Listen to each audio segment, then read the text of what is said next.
Thelma Castillo, and I'm the President and CEO of the Blue Water Area Chamber, and I'm excited to welcome everyone to the great city of Port Huron.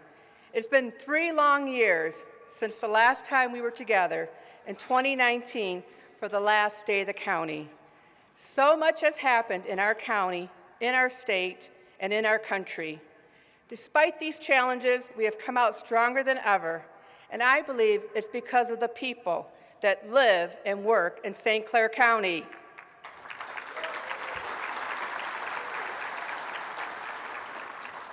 People make the difference, and we have great people in this community working together to make the future bright for all. I'm excited to hear all about the successes our county has achieved these past 3 years, but we know our work is not done, and we have so much more to accomplish. The Chamber would also like to thank you for taking time out of your schedule to attend the 14th Annual State of the County. This has been an annual event that brings community leaders, government leaders, and members of the business community, and the one thing that we all have in common is a vested interest in the continued growth and prosperity of the Blue Water region. The Chamber's been fortunate to be able to host this event. Thank you, St. Clair County. St. Clair County has been a strong supporter of the Chamber, and we continue to appreciate the support given to our organization. Today, you're going to hear from the City Manager of Port Huron, James Freed, U.S. Senator Gary Peters, Congresswoman Lisa McClain, Commissioner Chair Jeff Boehm, and our County Administrator Controller, Carrie Hepting, regarding all the great things happening in our communities, and that does not happen by accident. We all work together to make our region stronger, and that has been reflected over the years in the various articles that have been published in the Crane's Detroit Business publication, showcasing the strides we are making in St. Clair County. We know if we all work together to make our region stronger, our region will shine brighter, and others will want to come visit, start a business, or live here so they too can enjoy the assets that we enjoy every day. We have several local, state, and federal elected and appointed officials in the audience today, and I'd like to take a moment to express our gratitude and appreciation for your dedication to public service and all the work that you do to make our region a stronger economy. If you're an official, can you please stand and be recognized?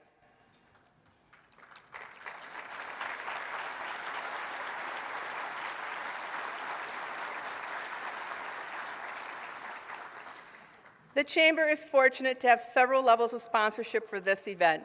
Eastern Michigan Bank is the presenting sponsor. Our gold sponsors include AT&T, Beaumont, Blue Cross Blue Shield, Blue Water Convention Center, DTE, Huntington Bank, ITC Holdings, McLaren Port Huron, Nickel and Sapple Insurance Agency, Spiro Pregnancy Center, St. Clair County, and 1380 WPHM. Thank you again for the sponsors. Without our sponsors, we would not be able to host events like this for our community and our business community. On behalf of the Board of Directors, the Chamber would like to thank you for being a sponsor for the 14th Annual State of the County Address. I'd also like to take a moment to show our appreciation to Gino and his staff at the Blue Water Convention Center, and Alex and his staff at Alexander's Banquet Facility for working with us to make this a success.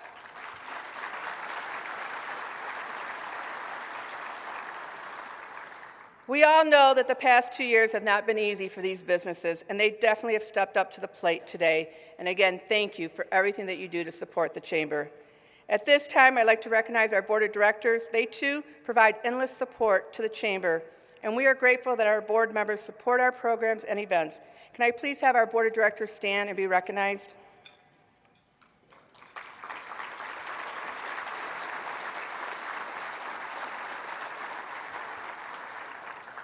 I'd also like to acknowledge our committed volunteers on the Chamber Public Affairs Committee, our advocacy arm.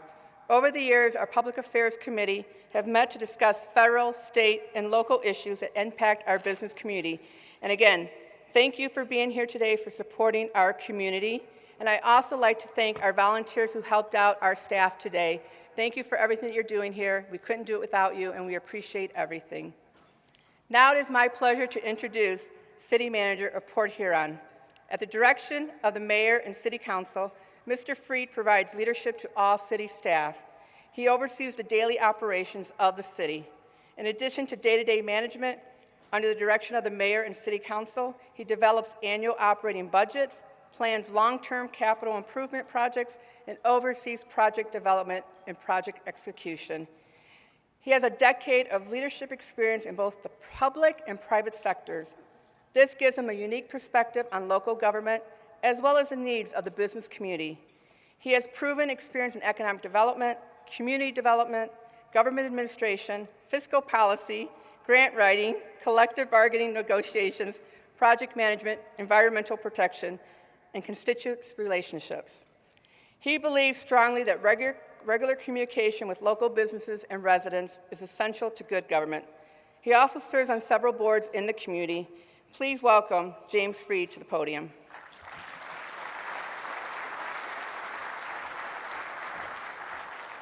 Thank you for that.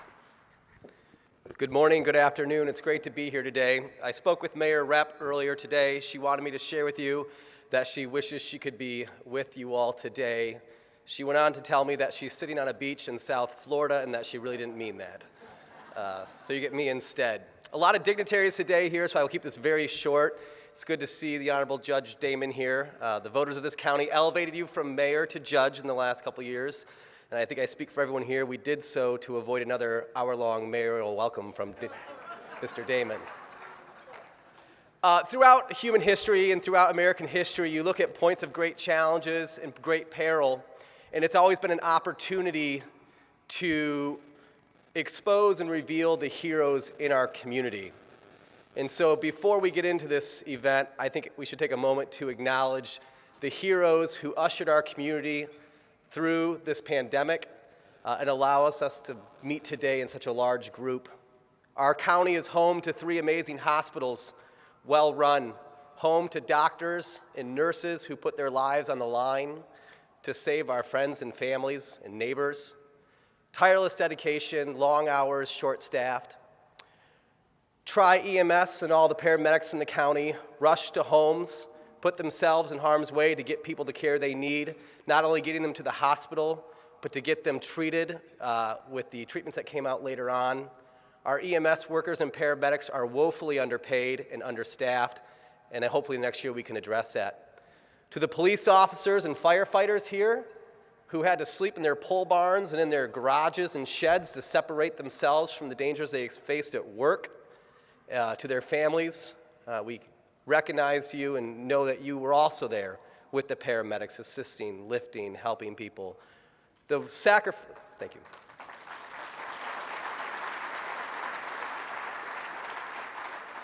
Our community has heroes. Throughout all of this, we had Justin Westmiller and the emergency management team.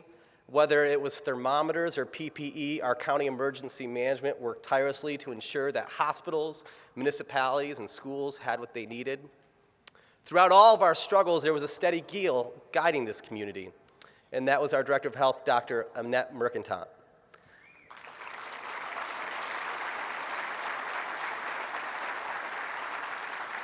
Dr. Mercantant, I just want to say that you have served this county with integrity, honor, and distinction, and we are grateful for having you a member of our community. We also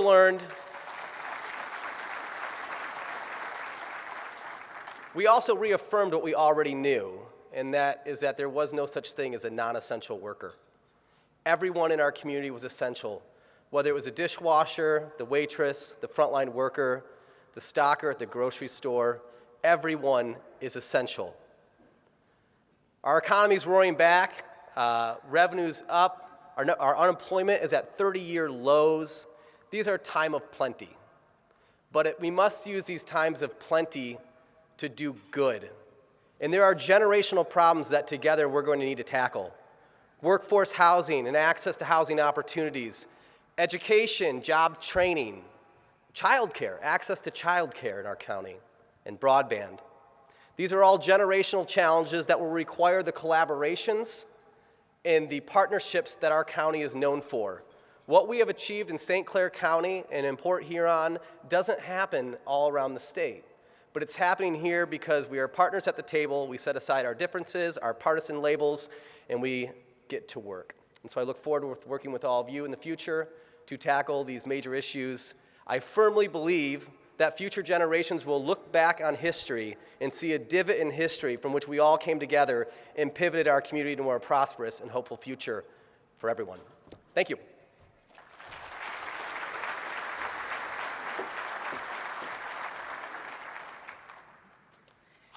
Thank you, James. Appreciate those remarks. At this time, I'd like to introduce David Lewis. Now, David Lewis is not from our community, but he represents AT&T, and he is the president of AT&T of Michigan.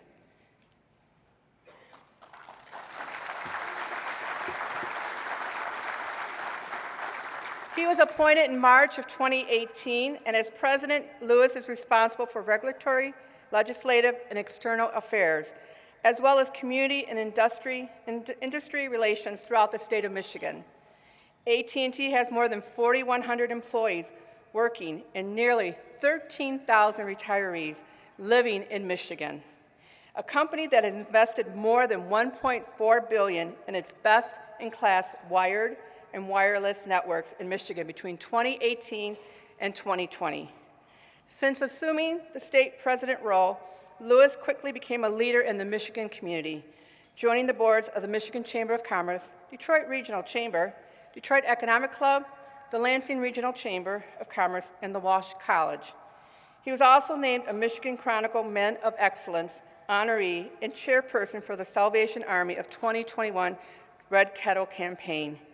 He has spearheaded the AT&T Believe Detroit initiative, a community and employee engagement initiative aimed at promoting educational opportunities, academic achievement, a path to self-sufficiency for the Detroit community. Please join me in welcoming David Lewis to the podium.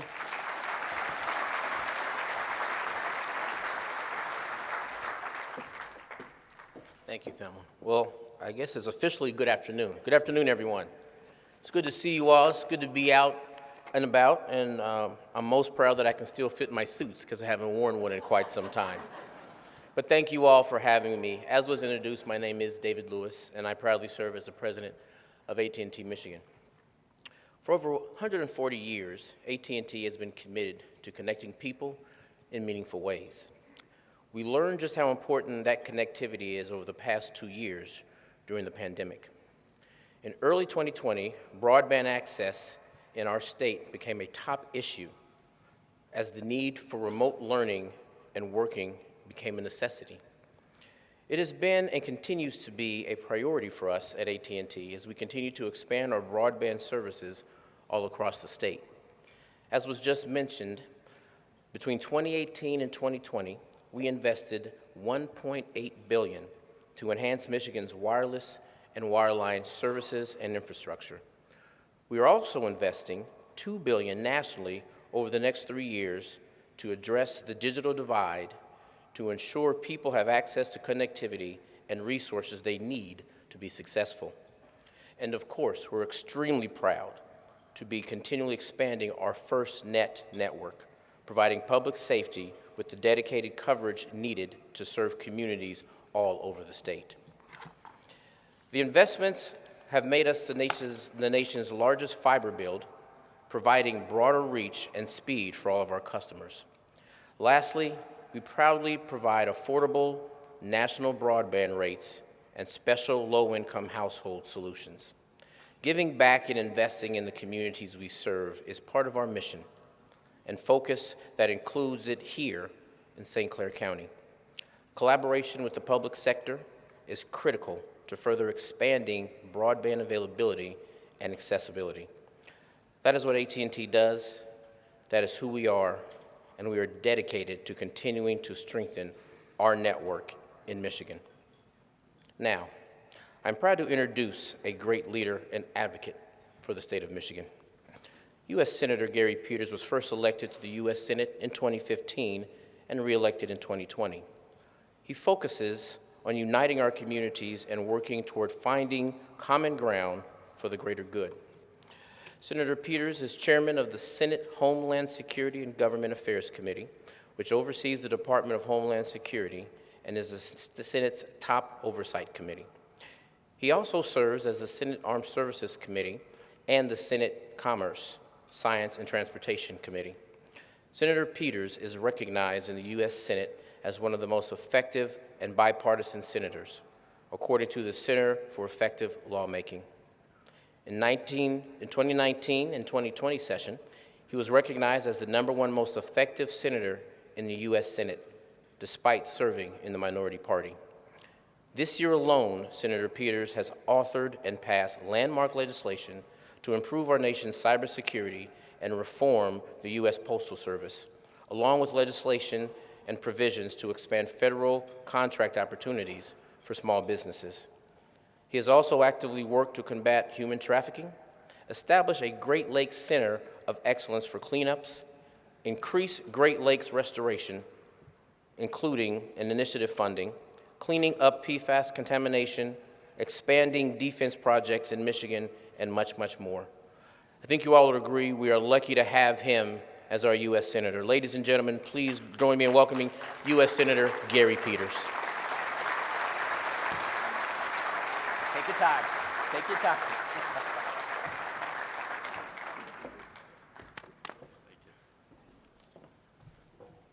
Well, good afternoon, everybody. And I just want to say, first off, thank you, David, for that very, very warm introduction. You saw me take a little while to get up here. I wish I had a better story for my broken ankle that I have. I think Lisa has a story she's going to share, but I don't have a great one. I was hoping it would be like a triple black diamond somewhere in the Rocky Mountains I could talk about. But I'll be honest, in full disclosure, it was on my stairs in my home. So it did involve our cat. I didn't want to hurt my cat. So I had to take a little maneuver that didn't work out so well. But I will tell you for the record, my cat shows no remorse whatsoever for me walking around here for a few weeks like this. But it's great to be here. It's early, Thelma, in the Blue Water Chamber. It's wonderful to be here. Great to see this amazing crowd, which I see every time I come. I think this is my 6th chamber event that I've been to, and it's great to see all of you here. And this is an amazing conference center. I had the privilege of being here a few years ago when it was just a frame and concrete, and to see it today is really amazing. In fact, my local staff here in Michigan, my Washington staff from DC, as well as my committee staff from Homeland Security, we had our retreat this last fall right here in this property, so they could see all of the amazing things happening in St. Clair County and Port Huron. It's a very special place, and all of you know that. I'm not telling you anything you know, but it's really, really wonderful to be here. I want to certainly recognize all the other elected officials that are here and community leaders. And the reason I love coming to these chamber events so much is all of you are the leaders in the community. A chamber always represents in my mind, the heart and soul of a community, and business leaders and people who care deeply about the community, and that's each and every one of you. I'm happy to be here with Lisa Klain as well, my colleague. We work together in Washington in a bipartisan way. It's great to, shouldn't say that. I think that's good to say that, Lisa. We work together and enjoy our friendship.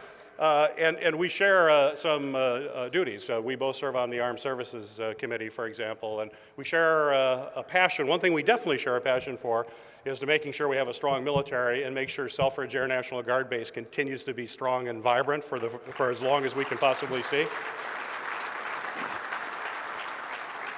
I just met actually on Friday with the Secretary of the Air Force, Mr. Kendall, who we talked about Selfridge. In fact, the first thing he did when he sat down is he wanted to assure me that the missions are secure at Selfridge as of right now. But clearly the Air Force is going through some major transformations, and really warfare is going to change in absolutely dramatic fashion over the next few years, and we have to make sure that Selfridge continues to be relevant with those future missions as they come forward, and we're going to continue to do that. But I thought I'd touch on a few items here about that I've been working on, that we've been working on. And based on the defense and the work I do in the Armed Services Committee, certainly right now our focus, both of our focus has been what's going on in Ukraine to make sure that we help the Ukrainian people. And I think I speak for all of us. The Ukrainian people are just incredibly courageous people who are fighting for their freedom, and we have to do everything we can to support them every step of the way against that aggression we see from Mr. Putin. And that means providing aid in the most recent budget appropriations that we passed in a bipartisan way through Congress. $13 billion of support in addition to money that was provided prior to that. split between military aid as well as humanitarian aid. And humanitarian aid is critical for the refugees, now approaching 3 million that are crossing the border, not to mention the Ukrainians who continue to be in Ukraine who are facing a devastating humanitarian crisis, unlike anything we've seen since the Second World War. The military aid is particularly important, and we're seeing how the Ukrainian military is using it just so effectively.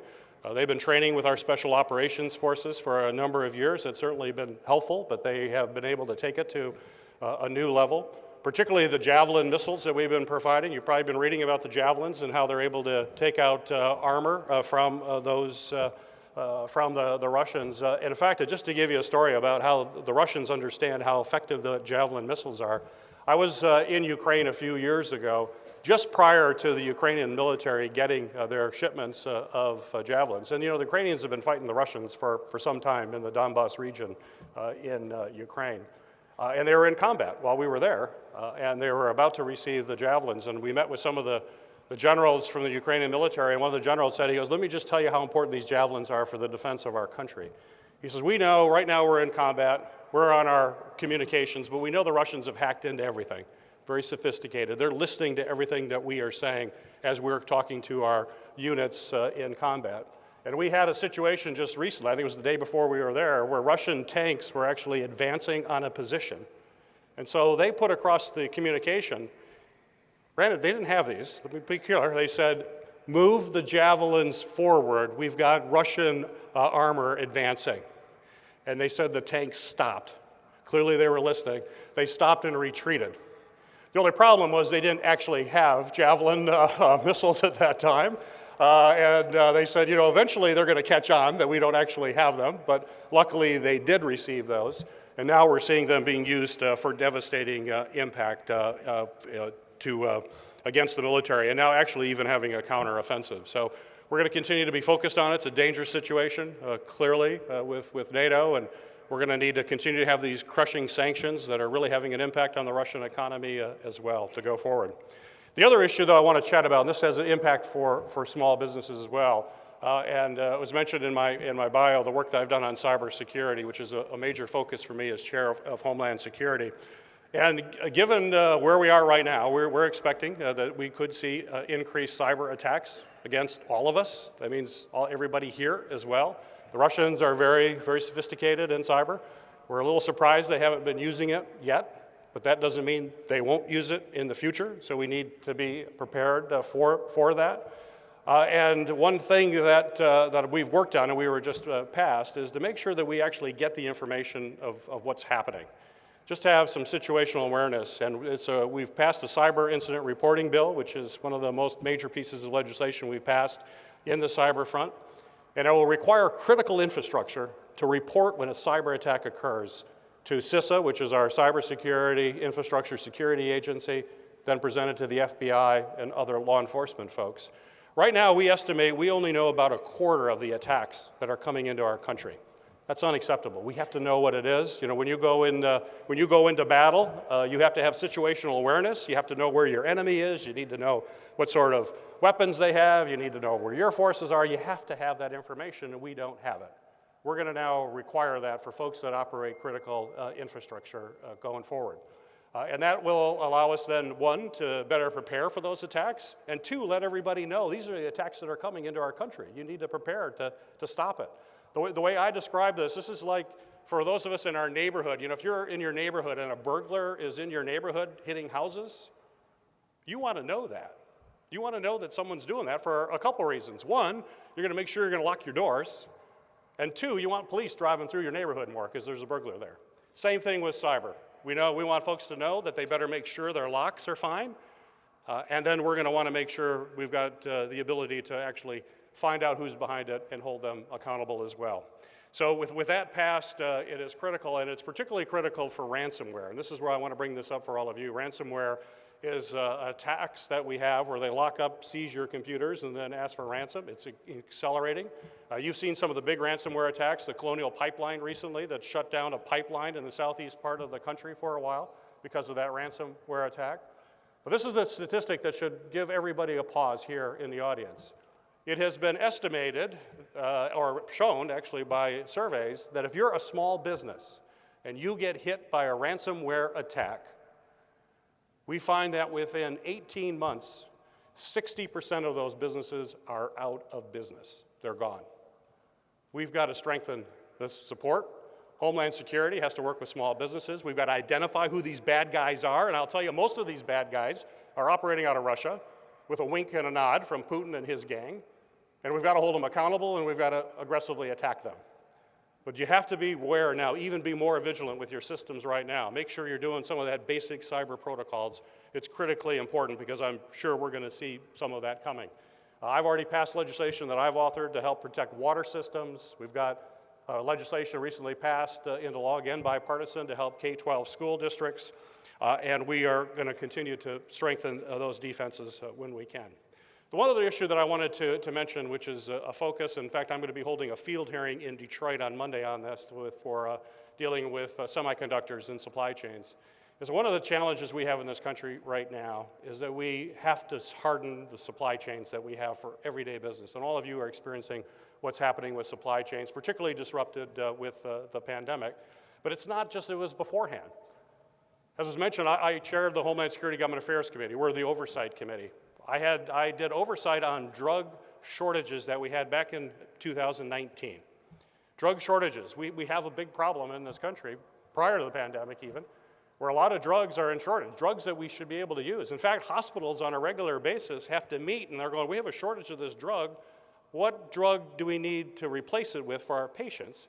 And normally the drug that they replace it with is less effective and it costs more money. It's a real problem. Bottom line, what happened, long report, what happened is that we're overly dependent on foreign sources for precursors of drugs. The precursors that go to just about every drug we use, 80% of those come from China. 80% come from China. We are dependent on foreign suppliers for this. My report came out. My conclusion of the report in 19 was, when there is a pandemic in this country, we're going to find ourselves in a precarious situation. Little did I know, a few months later, here we are in the pandemic. And what happened with personal protection equipment, masks? We couldn't get masks. They were produced overseas. Syringes, cotton swabs even that we used for testing. All of that was in shortage. We've got to bring that manufacturing back to the United States. We've got to treat it as national security. We do that with defense now, if it's part of what we would do with Lisa and I in the Armed Services. We make sure we make critical military stuff here. I'm a former Navy Reserve officer. I can say proudly, we will never, ever buy our Navy warships from China. We're not going to do that. They're going to be made in America with American workers. And we actually do that in Michigan now, up in Marietta Marine. They're making the new Navy frigate. Half the workers there are Michiganders. We're going to make it here in the country. But we got to think that way about critical drugs. And we have to think that way about our semiconductors. We're seeing the impact on semiconductors right now in the auto industry. We've got parking lots of vehicles that are waiting to be shipped, but they just need the chip. Almost 1,000 chips in the average car right now. And a real significant problem. Again, we're overly dependent on China, South Korea, Taiwan, others for those products. In the past, businesses said, well, supply chains are really efficient. We go overseas, they're very efficient. Yes, they're efficient, but they are not resilient. Resilience is what we need. We got to make sure that we have that coming in on a constant basis. We're working now in Congress on bringing that manufacturing back with the CHIPS Act that's now passed out of the Senate and the House. We're trying to come together to provide investments to incentivize businesses to be here. I was able to author $2 billion out of that for legacy chips. And I say legacy chips, those are the chips that are used by the auto industry. Older chips, not the high-end future stuff, but they're going to need the high-end future stuff too, and we've got a big investment in that going forward. But we've got to be able to make those here in the country. And I'll just close talking briefly about other bills that we work together, and that's our bipartisan infrastructure package. Something I've been passionate about. I know the great work you've been doing here to build infrastructure in the county and throughout the region. And as we approach the infrastructure, as we approach this legislation in Congress, struck me was, if you look at folks who analyze infrastructure and how good every country is and the quality of it, we ranked, in the United States of America, we ranked 13th in the world in infrastructure. 13th. This is the United States of America. We should be 13th in anything, let alone infrastructure. We need to be number one. We got to be at the top of that, and we have to step up and make these kinds of investments. And we came together in a bipartisan way to make that happen. Understand, here's the problem. How do we work to make it happen? So significant investments in roads and bridges and infrastructure. We talked about high-speed infrastructure, what's going on with AT&T, which is great. The projects that we've been able to do here has been $1 billion for Clay and Ira Township that I worked, $1 million. $1 billion. Billion, that's what I said. What did I say?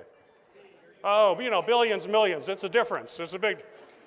I just want to say in Congress, we do know the difference between a million and a billion. I know sometimes folks wonder. So it's a million.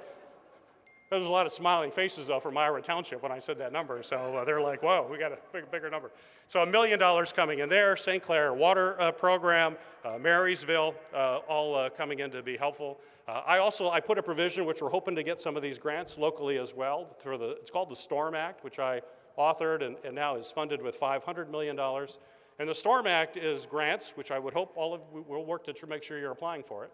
The STORM Act is dealing with what we're seeing with climate. As the climate changes, we know the storms we are getting hit with are coming with us with greater frequency and greater severity. And we've seen big flooding events here in Michigan in particular as a result of pretty intense rainstorms that have occurred.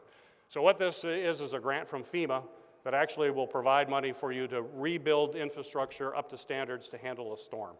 It's a whole lot better to do that up front than to do it after a storm. In fact, it's been estimated for every dollar we invest in mitigation by building infrastructure stronger today, well, every dollar saves $6 to the taxpayers. It's a whole lot more expensive to pick up the pieces afterwards than to build it up front. So that is now law in that package as well. I look forward to working with all of our communities here to get that important grant money coming in. So I'll just say thank you again for inviting me. We're happy to be here. I'm delighted. I want to make sure everybody knows my regional director here, Kevin Herritt. Kevin, you want to stand up? Kevin is here. If there's anything we can do to be helpful, we stand ready to help. Kevin's the point person. But again, thank you for all of your leadership in this chamber. Thank you for believing so much in this great community. Community is only as strong as the community leaders, and each and every one of you are leaders. It's a privilege and an honor to be here with you today. I stand ready to help you in any way, and we just all have to come together. I don't care what your background is, what your political belief may be. You know, that's at campaign times we can talk about that. But in between campaigns, let's just get stuff done. Let's solve problems. Let's work together. Thank you so much.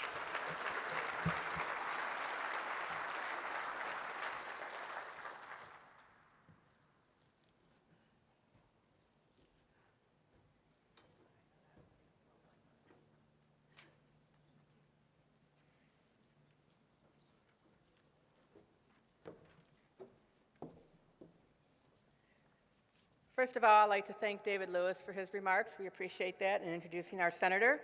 And then we also like to thank Senator Peters for his remarks. And thank you for taking the time out of your schedule so many times to be here in St. Clair County, because we truly believe we're the best county in the state of Michigan.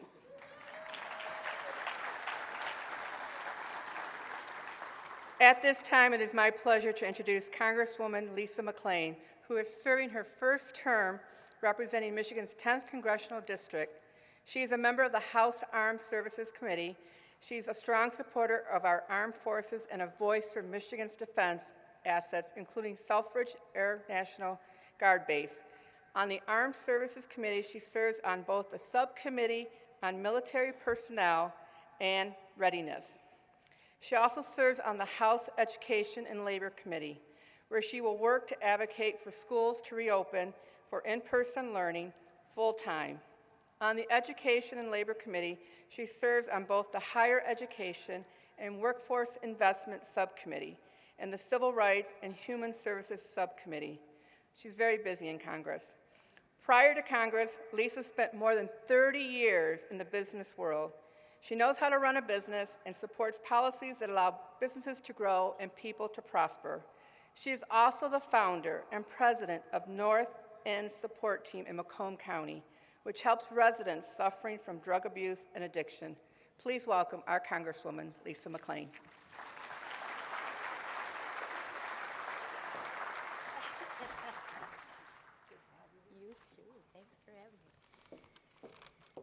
All right. Well, thank you everyone for being here. But before we get started, I have two serious concerns. One is Jeff Bohm. He's in a suit. Did someone pass away that I don't know about? Oh, okay. All right. I'm very concerned about that. You look good, though. You clean up well. No, in all sincerity, thank you, Jeff. And two, then this is not working here. There, hang on. All right. And two, Gary, seriously, I want to get reelected. If everybody figures out that we actually work together to get stuff done in government, are you crazy? That doesn't bode well for you or for me. Jeez. In all seriousness, thank you very much for allowing me to come back and speak to you. I think St. Clair is a very unique county. It's a very unique community.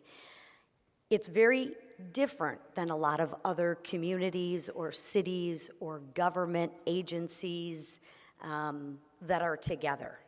And it's different from this perspective. You all do something that is extremely unique. Anyone know what that is? You work together for a common goal, for a common purpose, for the betterment of the people in your community, for the betterment of the children in your community who want to grow and stay and educate and build their lives here. That is extremely unique. Although you may not agree on everything, right?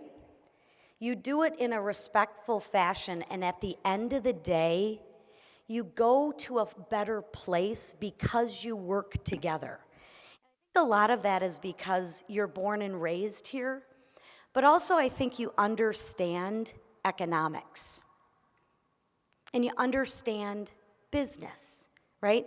If I had $1 for every time someone called me a name, and you all are government officials or business owners, that if you got canceled or someone calls you a name, notice how the world is moving and the pendulum is swinging. You don't spend a lot of time on name calling or bullying or really a lot of negativity. You spend a lot of time working together to better your community. And isn't that what we're supposed to do? Listen, I spent 35 years in business. So unfortunately, or fortunately, however you look at it, I see the world through an economic lens. I think if your communities are striving economically, that provides a bigger tax base so you can fund the social programs that are needed and raise everyone up. It gives people a sense of pride and purpose and accomplishment and belonging. It also enables people to reinvest into the communities, reinvest into their families, reinvest in charities. A job is one of the most important things, a gift that people can have, and an opportunity. And you understand that. You understand that having a good, thriving, prosperous economic community leads to better welfare, better community programs. And you embrace and encourage and incentivize business. And in order to do that, it's a very unique thing that you have to do, a very unique mindset that you have to have. Has any business owner in this community done a business deal where it's 100% me and 0 the person you're doing a business deal with? It doesn't work. It's called no deal. Politics is a lot like that. Is if you think it's all or nothing, it doesn't work like that. Now, I know if you guys watch or listen to the media, watch social media, where's my husband? I want everyone to go onto social media. I want everyone to tell my husband I'm a 6'2" blonde supermodel, and he better believe it. You don't do that in this community, though. You work together, and that starts with leadership. And Jeff, I want to thank you for your leadership and your dedication, and Thelma, you as well, to not only the people, but the businesses and just the community as a whole. So I applaud you for that, and thank you very much, because it starts at the top. I realize that the past few years have been extremely difficult, and as a business owner, you all have had to adjust and adapt to the changes with this pandemic. And you really have done a remarkable job. And it's amazing to me how I look out here and I see business owners, and they can figure out how to do two things with one word, and that word is and, A-N-D. It's an extremely, extremely powerful word. See, a lot of the business owners, as Gary alluded to earlier, everyone dealt with the pandemic, and I think you mentioned it as well, is everyone was an essential worker. And businesses figured out how to be profitable, how to stay open, and keep their employees and their customers safe. That's the power of ingenuity. That's the power of business. But more importantly, that's the power of people. And we have to get back to working together. Although it's not perfect, we have to begin to work together. And your community is an excellent example of that. And that doesn't happen in a lot of communities. And it really makes a difference to raise all boats and move forward. You have the blue meets green.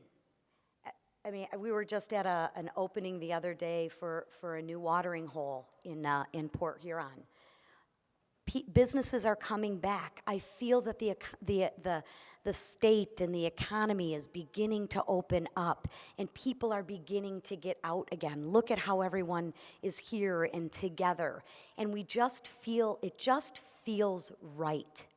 But let's not forget what we're here for. We're here for the community, for the people, and for all of us. Although we may be different, let's focus on what we have together and what we can agree on together and what we can build on together, right? And I tell this story in my 14 years since I've been in politics.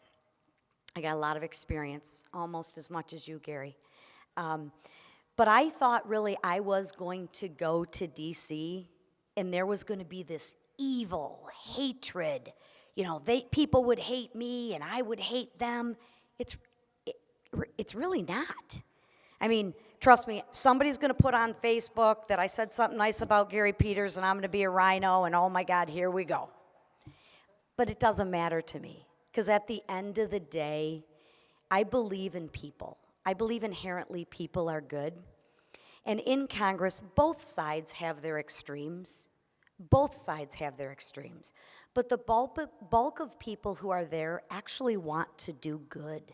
And the actual people who are in government and in leadership positions actually want to do good. And the only way you do that is by working together. Listen, as a freshman in Congress, I was shocked when I made the calls across the aisle to see if people would sit down and meet with me. And you know the craziest thing? They all did. And the first thing we said is, what can we do together that will improve our community? And believe it or not, there are things that we can all do together to improve our community. Get the politics out of it and let's focus on the policies, because if we have good policies and we have good people, we can accomplish anything. In order for anything to get done, you have to have collaboration, and that's what you have here. Gary stole my thunder on this, but I'm excited to say that we did bring $2 million. I was excited when he said $2 billion, but it's only $2 million. $1 million for Marysville and Clay Township. We had to do that together. Listen, I'm in the minority. Gary's in the majority. To get those funds to come back, we have to work together. That's not a bad word. It's not a bad word. And if you're in business, you understand that. The other thing that I'm proud that we did was I got my first bill passed was the Congressional Gold Medal, and thank you, Gary, for helping me champion that in the Senate to honor the 13 fallen soldiers from Afghanistan. I have another bill that is in the Senate right now. I think you guys are voting on it next week. It's to rename the St. Clair Post Office for Marine Corporal Jeffrey Steadfast, who lost his life overseas. And again, I hate to say that, but you got to work together to get that done. In total, I've been a part of 57 bills that were passed, 197 co-sponsors, taken over 500 votes, and brought over $1 million in dollars back to the constituents for my district. Those dollars came in forms of IRS issues, veterans benefits, PPE monies that were needed, and I can't do that on my own. You're only as good as the people that you surround yourself with. So one, I want to thank you for enabling me to be able to do that and having the communication with me when you're having an issue, to call the office and to let me help you. But I couldn't do that without my district director, Kathy Verton. So again, if we can help you in any way, shape, or form, please don't hesitate to call the office. Again, I am honored to work with such a wonderful community like we work here in St. Clair. And what you do, again, although you don't agree on everything, disagreement isn't disloyalty, but by doing and working together, look at how much farther you can go. So with that, I'm honored to serve you. I look forward to serving you in another term. And if we can be of any help in any way, shape, or form, don't hesitate. And Jeff, thank you for giving me the opportunity. Thank you. I didn't follow my speech again. Thank you, Congresswoman Lisa McLean, for your remarks and for being here today with us. We really appreciate you taking time out of your schedule to spend some time here with the St. Clair County community. At this time, I'd like to take a moment to introduce Jeff Boehm. He's the chairperson of the St. Clair County Board of Commissioners. The St. Clair Board of Commissioners is committed to improving the lives of county residents while preparing county government to meet the demands of the future. Mr. Boehm was elected to the commission in 2004 and has been the chair since 2011. He currently sits on several other boards, including Blue Meets Green Leadership Council and the Economic Development Alliance of St. Clair County. Commissioner Boehm has been instrumental in showcasing St. Clair County and his hometown, St. Clair. COVID did not stop his efforts to move St. Clair County forward, and today you will hear the impact his efforts have made and done for our region. Please join me in welcoming County Commissioner and Chairman Jeff Boehm to the podium.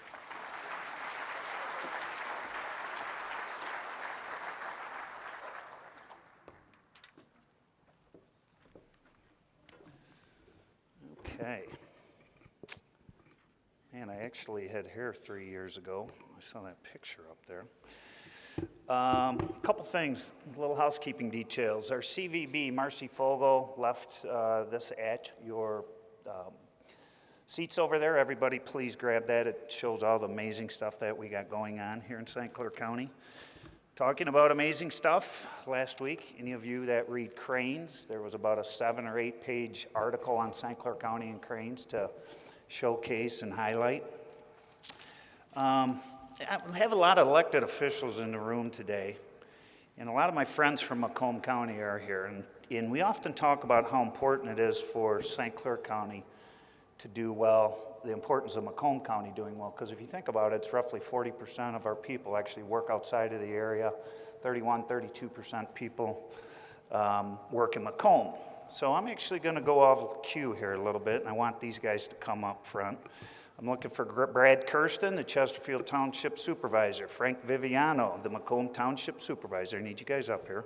Kristen Paluzzi, the Macomb Township Clerk, Tom Saman, the Mayor of New Baltimore, Ron Trombley, the Mayor's Assistant, Danny Akavati, Assistant Deputy Drain Commissioner. I saw Dave Duffy New Baltimore City Council. Kathy Vosberg, Chesterfield trustee. Chris Barnett came over from Lake Orion. Just a big announcement, actually, with General Motors on the $4 billion over there. Pretty cool stuff. I'm going to actually call up Congresswoman. I know I've seen you sing before. I need you for a second. Where's the gobies? All right, you can stay right down there with those guys. I'm not sure what's going on. Okay, so we consider these guys our friends, right, Macomb County, so I was thinking about this. I just want to say it before it goes any further. So I want everybody to sing along. We had no part of this. Oh my God. Whatever it is. Make sure everybody sings along with us now. I love you, you love me. What We're a a happy happy fam. Oh God, you got to start it over, Jeff. Family With a great big hug and a kiss from me to you. Won't you say you love me too? Okay, guys, let's hear it. We got another verse. I love you. You love me. We're best friends like friends should be. With a Great big hug and a kiss from me to you. Won't you say you love me too? Oh, okay, Jeff. Let's give it up for our Macomb County folks here.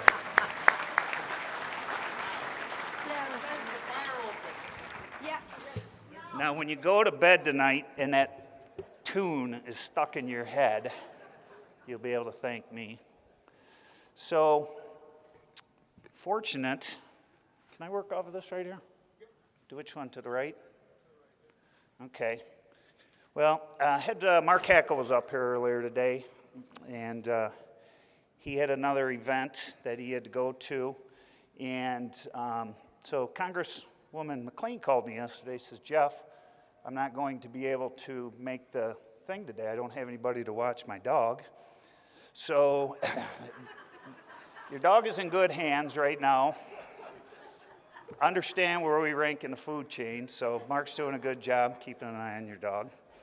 That picture is compliments of Tom Saman, just for the record.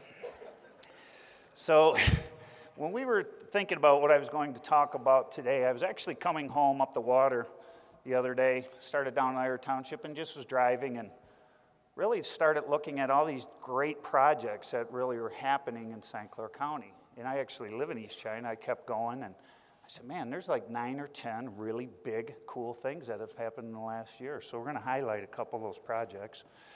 I do have Joe and Monica Henninger. I'd like you guys to come up. Joe, Monica. Going to bring them up. If you get an opportunity, Cabana Blue Lakefront Sports Bar and Grill, it's in Clay Township. They essentially took an island, right? Hurry up. We're going to have you say a few words.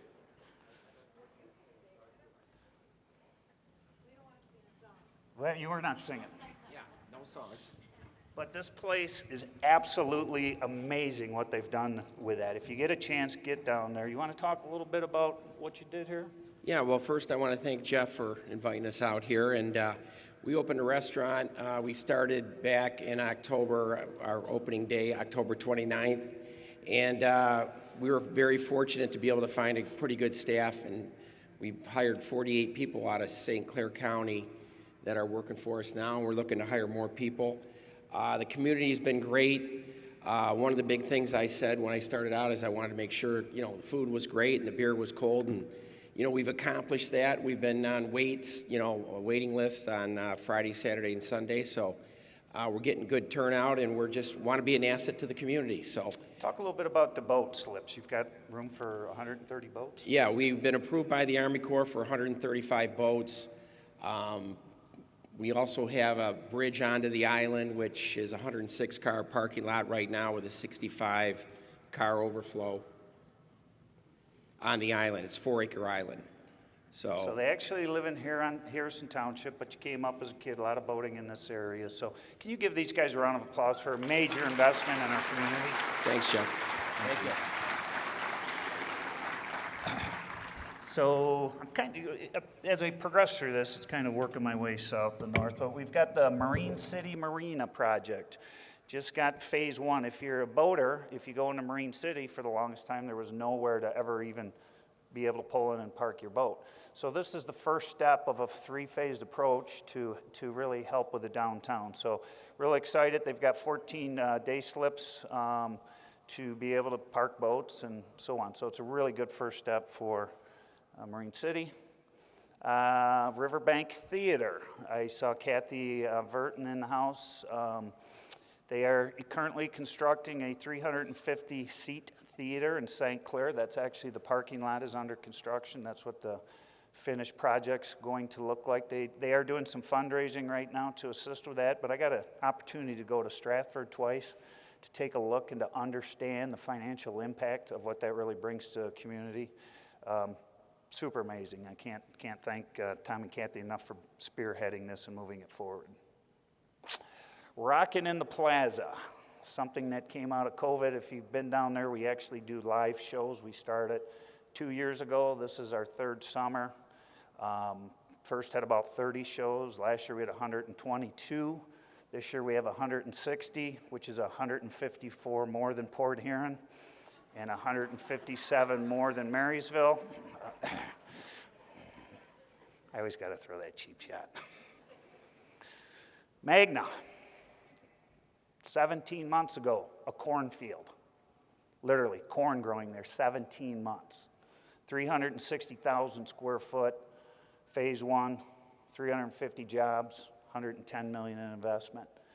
It's tough to get it done. It was 10 and a half months in construction, and it was an easy task, but I think to the point you've heard, everybody working together, we were able to make this happen, and hopefully can get some additional growth. Marysville soccer fields. Couple $1 million investment there. When you look at these facilities, the neat part about it is you're able to house tournaments and those types of things. If you look at what the field house has done for the community, we just recently had the NJCAA women's basketball, over 1,000 room nights, Marcy told me.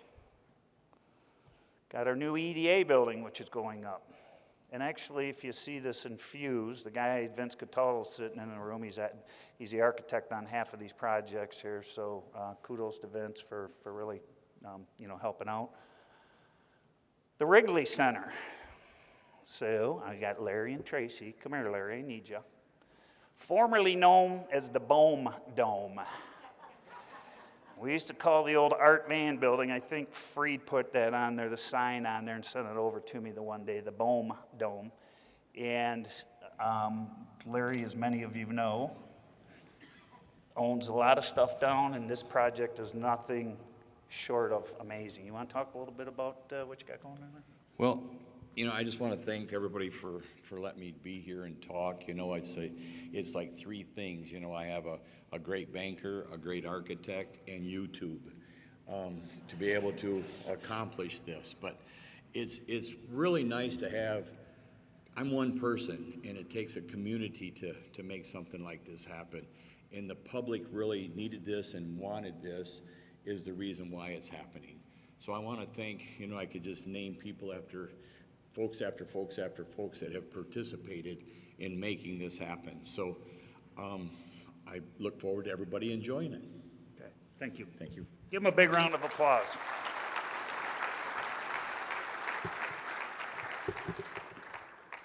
McMorran Plaza. James' way to combat St. Clair. Ugh. Now they're redoing the front. James, you've got it's just some amazing stuff. I went by there the other day. That is going to definitely become a destination for downtown with entertainment, arts, culture, a lot of great stuff that they got going on over there. In this project, I saw Steve and Michelle. Would you guys like to come on up? So that was the old, I'm not even sure what building that was. The Woolworth building or one of those things back then. But that's what this place actually looked like. And nothing short of amazing. If you get a chance, go check it out. That is now the Country Style Marketplace, downtown Port Huron. Steve, Michelle, let's talk, because we were looking for somebody. We couldn't find anybody crazy enough to do it, but I guess we talked you into it. Well, it's, obviously it's a testament to the wonderful community that St. Clair County and Port Huron is, and there are a lot of people sitting in this room that have contributed directly or indirectly to the success of this project. And we're just blessed to be surrounded by people who care as deeply about this project and this community as much as we do. And we're transplants from Alaska, so we weren't born here, but we still carry the passion of somebody who was born here. And hopefully our grandkids will eventually move here to take over the little empire we built. So anyway, thank you to everybody here. These kinds of projects don't happen singularly with one person. And Jeff was one of the first people to step up and say, we need this, and we're going to support it. So we thank you. Thank you.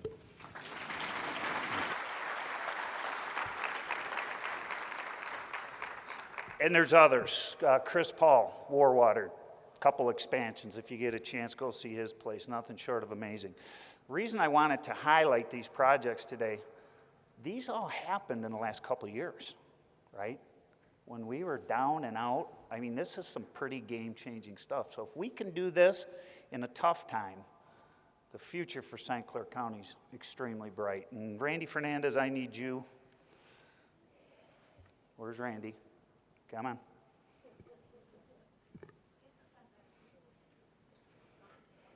Now we're gonna finish on a note that we started earlier. Come on, Randy. Randy's a good friend of mine, so he asked me yesterday. He says, "You're not going to embarrass me." Well, But he is. I lied to you. I need a step stool for, to be his toes. All right. On the count of three. 1, 2, 3. I love you. You love me. We're a happy family with a great big hug and a kiss from me to you. Won't you say you love me too? Now, I might have been slightly overserved on St. Patrick's Day, but thank you for coming out. Oh, do I have to introduce somebody? Am I supposed to introduce? Where's Thelma at? All right, well, I guess we're going to jump to Carrie Hepting. Carrie's our longtime county employee, county administrator. Kind of took over, saw Bill Kaufman here. Makes our jobs easy. Carrie makes our jobs easy.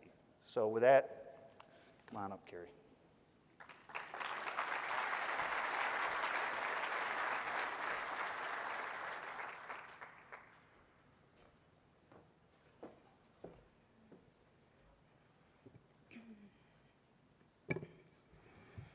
It's certainly always a tough act to follow when I have to come up and speak after Chairman Bohm. I don't have any photos of Randy, and I promise you I am not singing. Unfortunately, Jeff gets to come up and do the fun stuff, and then I immediately jump right into something really interesting like the county's financial information. So do my best to keep it interesting. As promised, right here is a quick snapshot of our 2022 general fund budgets compared to 21, along with the amount of federal and state stimulus funds that the county has received or will be receiving. I'll kind of dig into that a little bit deeper as we go on. But here you can see a breakdown of our general fund revenues and expenditures. For those of you that have been attending these State of the County addresses for a number of years, you probably notice these charts look the same every year. And it's actually not because I use the same charts every year. It is because those allocations change very little on how our funds are spent. 70% of our budget is spent on mandated services. But another way to break that down is to look at it by type, and 68% of our budget is spent on employee costs.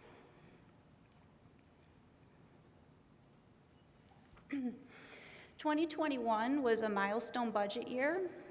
Our amended budget and property tax revenues are finally above pre-recession levels. And I know everybody's in here thinking, why is she talking about a recession that happened over a decade ago? Well, what this really demonstrates is government's limitations on increasing their property tax revenue and the ability to rebound when rest of the county private businesses are really going strong. Our growth is very limited. So another really good news about this is it's actually the last year you'll have to hear me talk about it.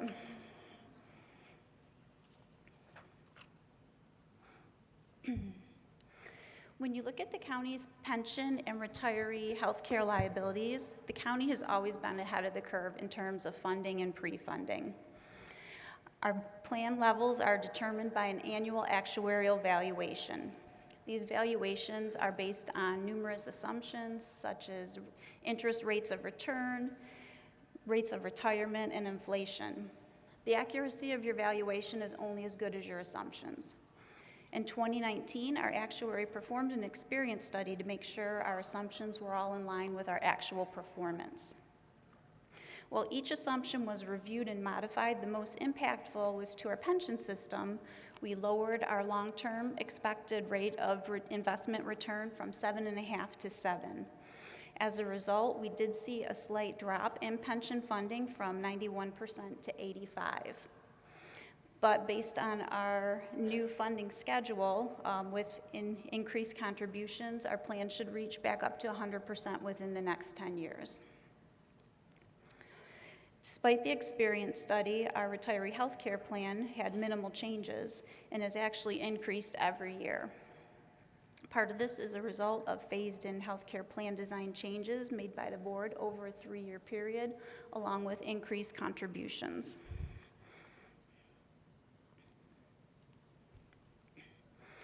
The county's bond rating is a good indicator of our overall financial health.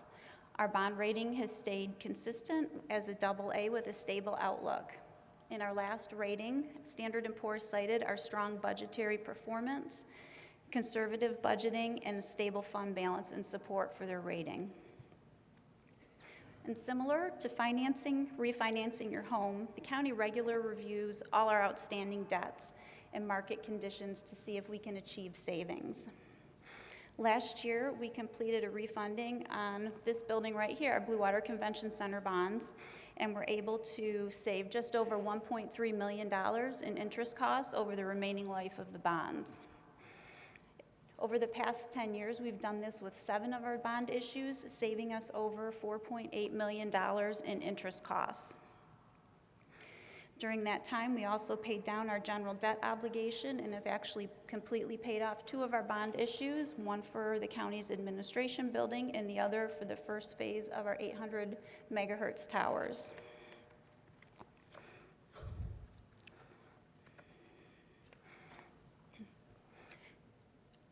It's impossible to talk about the last 3 years since our last State of the County without talking about our pandemic response, the countless hours worked by our departments, and the impacts to our operations. We're all used to seeing statistics every day that are reported in the paper on case counts, hospitalizations, and unfortunately deaths. But what isn't regularly reported are the hours worked by staff, the assistance provided to the community. You can see almost 100,000 hours of staff time were put into the COVID response, and almost 800,000 pieces of PPE were distributed to first responders in the community through our emergency management office. Pandemic has also permanently changed how many of our departments operate. Fortunately, our IT infrastructure was already in place, so we could very quickly shift to remote work during the governor's imposed shutdowns. Our county phone system allows you basically to answer your desk phone from everywhere on any mobile device or computer, so most of our employees could do a good portion of their job remotely. After 8 weeks of shutdown, we began to reopen most of our county departments. We were one of the first counties and courts in the state to reopen. We were able to do this with the help and guidance from our health department on proper safety and mitigation measures. This aggressive reopening schedule was not popular with all employees. However, it is what we needed to do to continue to provide our services to the community. In 2020, in lieu of layoffs or furloughs during the shutdowns, the county opted to participate in the state work share program. At that time, there were no federal or state funds available or even being talked about to assist counties or governments with their pandemic costs. So as a way to stay within our budget, we chose to participate. That program had 297 of our employees enrolled and saved the county over $500,000 in payroll costs. We have increased transactions and services that are now available online, along with increased information that's available. This has resulted in continued reduced in-person traffic at many of our departments, and we believe this will continue. People are used to doing their services remotely, so we are seeing far less people in our buildings. Our citizens have become a lot more engaged in government operations. They want to know what's going on. More citizens are attending and watching commissioner meetings, either in person or remotely. And in 2021, we saw a 43% increase in Freedom for Information Act requests.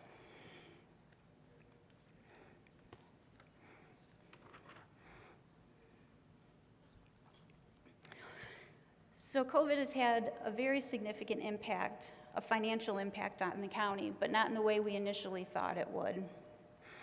We were starting to think we would have to dip into our fund balance and reserves to maintain operations.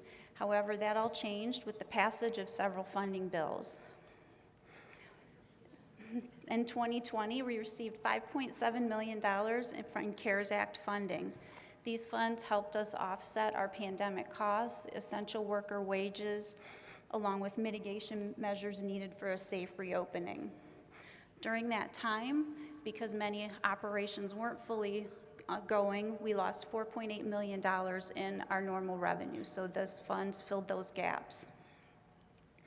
In March of 21, the American Rescue Plan Act was passed and provided funds to all units of government. Our county's allocation is just under $31 million. 50% of that we received last May, and the other 50% we're scheduled to receive in the coming months. But like all government funding, these dollars come with rules and restrictions. $1 million of the funds has been allocated for internal department projects such as technology and facility upgrades to continue with our current operations and enhance our remote services. Commissioners have also been allocated $500,000 to spend on priority projects in their districts. Most of the remaining funds are now being reserved for potential water and sewer infrastructure projects, particularly along 26 Mile Road. The county engaged a consultant to conduct a corridor study that is anticipated to be complete by the end of the year. Funds must be spent or obligated by 2024 with all the final reporting due by 2026. So we do have some time to spend these funds and make sure we're spending them correctly.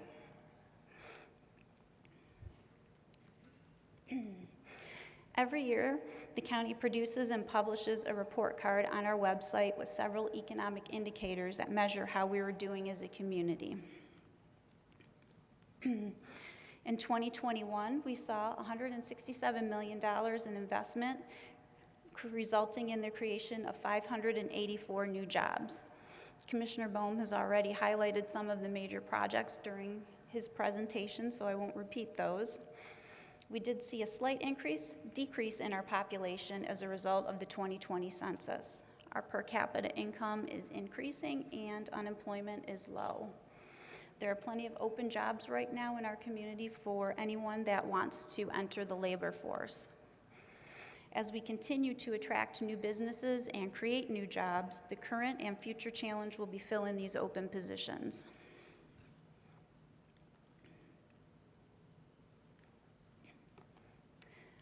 Despite state-imposed shutdowns and pandemic-related challenges, our departments have remained busy and have added or enhanced many of their services. While it's nearly impossible to list everything that's happened in the last 3 years, I would like to take the next few slides to highlight some of our department accomplishments. One of our more significant undertakings was the creation of a public defender office. The state of Michigan passed legislation back in 2003 setting standards for local units of government on how they provide indigent defense. The first round of standards were required to be implemented for fiscal year 2019.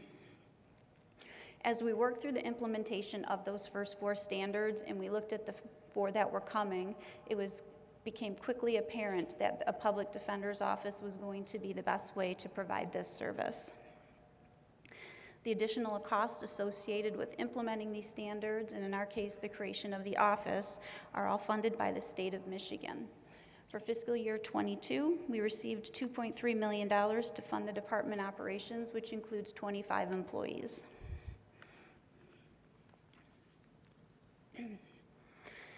Specialty courts have been a great tool to address needs of participants so they can receive the help they need without getting lost in the system.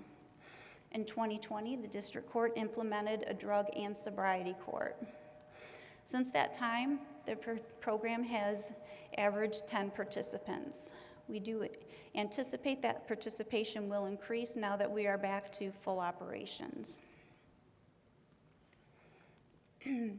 Certainly one problem that quickly and unexpectedly emerged last year was a severe outbreak of the spongy moths, or most of you may know them as the gypsy moths. The county's long-standing program was discontinued in 2005. In order to act quickly, the county partnered with the Friends of the St. Clair River to manage and restart our program for 2022. Our county IT created a website survey where citizens can go in and report the caterpillar activity on their property. The Friends then used that data to go out and do the surveying and field work, and they have identified over 5,600 acres that could benefit from an aerial suppression program. The Board of Commissioners committed to funding 100% of the cost of that program for 2002 and to resurrect our annual program for monitoring and education. I know if any of you in the room were affected by those caterpillars on their property, they are definitely not enjoyable.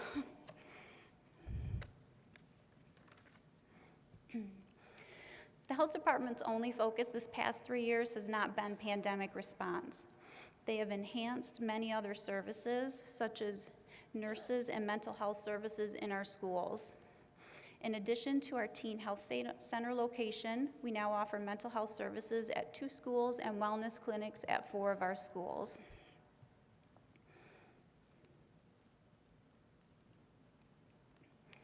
Our St. Clair County Library System was the first library in the United States to make the ORCam reader available to aid those with visual impairments. This smart camera attaches to any glasses frame and can digitally read or read out loud any text. It's designed for all ages and reading levels, all the way from Dr. Seuss to Shakespeare. The library also began a Home Connections program to provide services to homebound residents who are unable to get to the library. This program mails the materials to the patron. It gives them longer lending times, and then they can mail it back in the envelope provided. These 2 programs are examples of the library's continued commitment to reach all potential users of the library. Whoops. The Marine City District Court building and our airport had some large capital improvements. The airport improvements included the rehabilitation of our main runway 422, along with electrical and lighting updates. The latest economic impact study completed by the Michigan Office of Aeronautics in 2020 showed our airport and airport-related activities have an almost $30 million impact on our local economy. Our animal control office is very small but also very busy. Some highlights include an improved live release rate, a 64% owner return rate for our lost dogs, which doesn't sound good, but it's actually very good compared to the 20% national rate. When analyzing some of our increased intake we're having of surrendered animals, we found many animals are being surrendered for financial reasons. A community resource program was implemented providing pet food and supplies to help keep pets with families. In 2021, we were able to help 38 families keep their pets. This program is possible due to the record amount of donations we have continued to receive each year.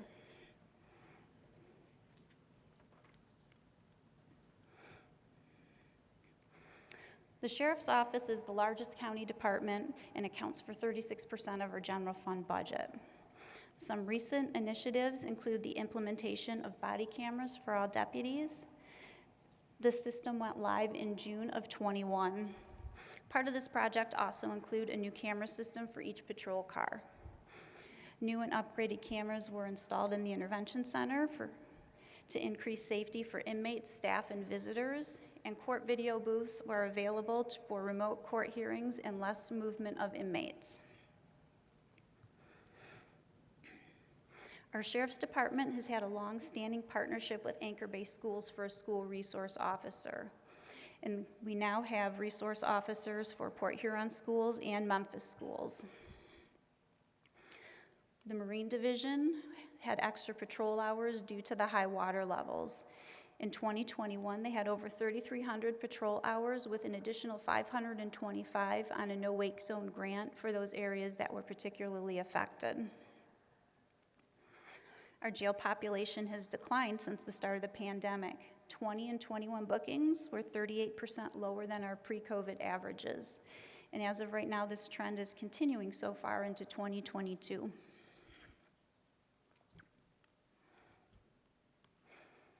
While many divisions are seeing a decrease in requests for services, the Drug Task Force has remained busy. The numbers on the screen show the increase in arrests and drugs seized in 2021. In addition to almost 2,000 doses of opiate-based prescription pills were seized. In 2018, the county joined the national suit against opioid manufacturers. To date, there has been $26 billion in settlements with the 3 major pharmaceutical distributors, with $800 million of this expected to come to Michigan. Half of those funds will be earmarked for local governments. These funds will be distributed over a number of years and will have to be used for treatment and prevention programs. Once we start receiving those funds and the programs are in place, we hope we'll be able to report some declining numbers.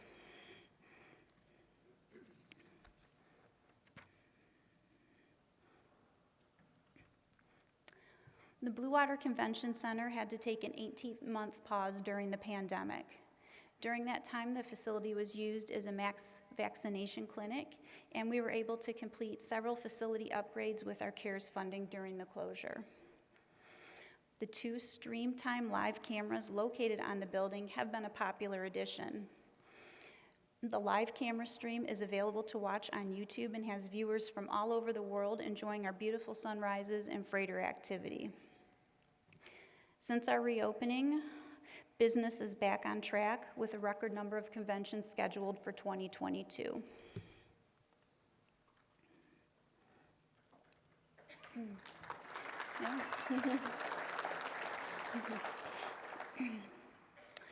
Two of our county's obsolete properties have been turned into development. Commissioner Bohm already touched on the Wrigley Center, or the old Art Van building. The building that was once known as an eyesore is rapidly transforming into one of the most exciting new developments downtown. I know most people in the administration building enjoy watching out the window and the noticeable daily progress. It's actually amazing how fast that's taking shape. Another long vacant parcel was on 10th Avenue, was our old day treatment night watch building. That building was demolished in 2011, and that site has sat vacant and listed for sale with little to no interest. When the city of Port Huron approached the county and asked if we would like to transfer the property in order to have residential development, that was an easy yes. This project will enhance the surrounding neighborhoods and provide much needed additional housing.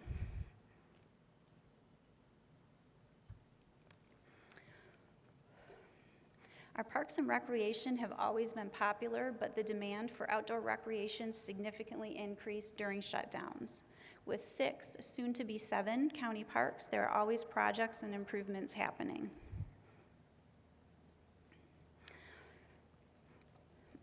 A few of the larger projects that have been completed in the last 2 years include the addition of a pavilion to the Blue Water Riverwalk Park, the Will Bendick Memorial Disc Golf Course at Columbus Park, the Goodles Park event marquee, and playground equipment updates.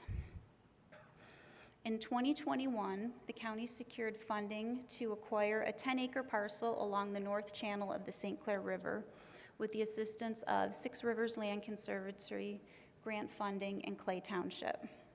This park will be developed in phases in partnership with Clay Township and Algonac and will be our first county park located in the south end of the county.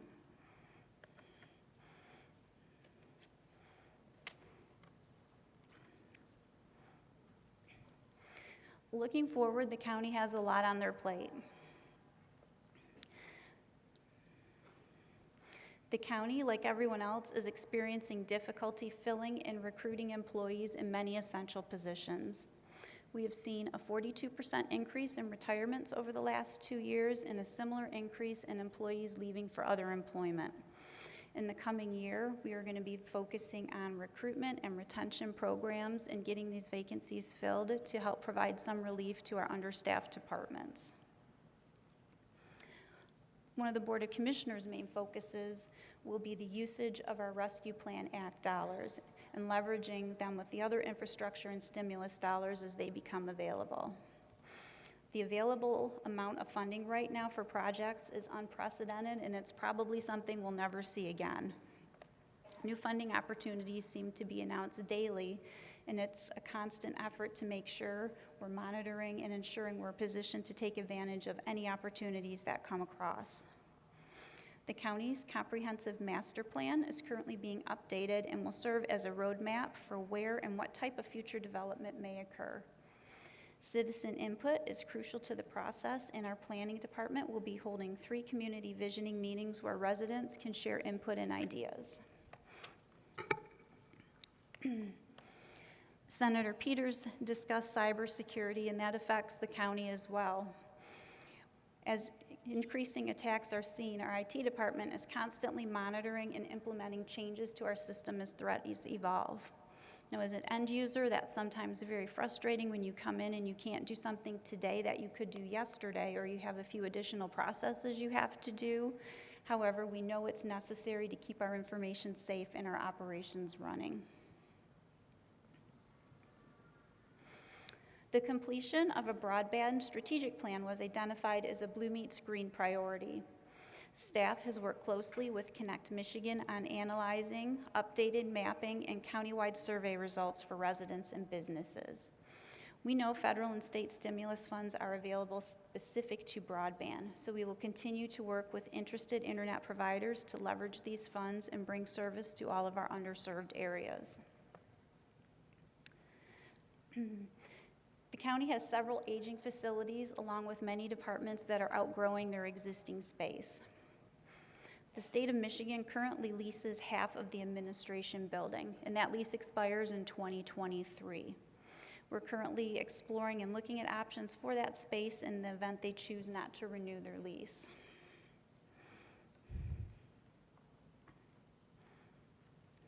This August, we have 3 millages up for renewal: the County Parks and Recreation millage, Library millage, and Senior millages. All of these services are solely funded by millage dollars. Next month, the board will hear from Tri-Hospital EMS on a proposal for a countywide millage to fund ambulance services. There are currently 3 ambulance providers in the county, and the millage, if approved, would be allocated to each provider based on the communities they serve. While these are just some of the accomplishments and future initiatives we could highlight, I do have to say, when I did my initial presentation, it was twice as long as this one. So, knowing that this is the last speaker of the day and the Friday before spring break, I decided I would stop here. So, thank you everyone for being here today, and I look forward to updating you next year.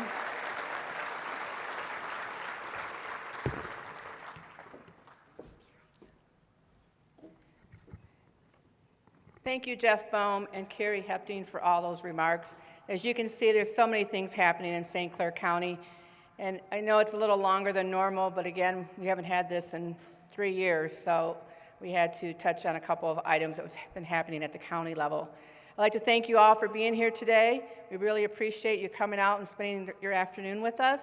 I'd like to thank all the speakers today, City Manager James Freed, President of AT&T, David Lewis, Senator Peters, Congresswoman Lisa McLean, Commissioner Chair Jeff Boehm, and our County Administrator and Controller, Karen Hepting. It's been a fabulous day, and again, it's all because you're here. And again, thank you to our presenting sponsor, Eastern Michigan Bank. Have a great day.